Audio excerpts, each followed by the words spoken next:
Hi everyone, Dr.Jyotsna here. So I will be talking about bougie. So this is a bougie which I always keep with me whenever I am doing intubation. So suppose you encounter difficult airway, and what you can do, just while laryngoscopy, you can put this bougie inside, and when you are not able to see anything, you know that might be there only the larynx will be.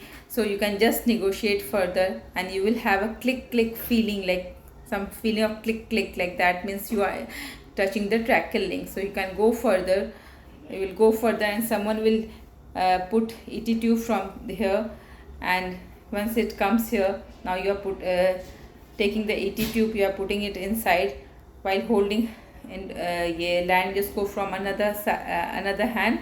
You will be putting the CT tube inside, and once you are gone inside, then someone will take this out. So ET tube is in the trachea now. Thank you.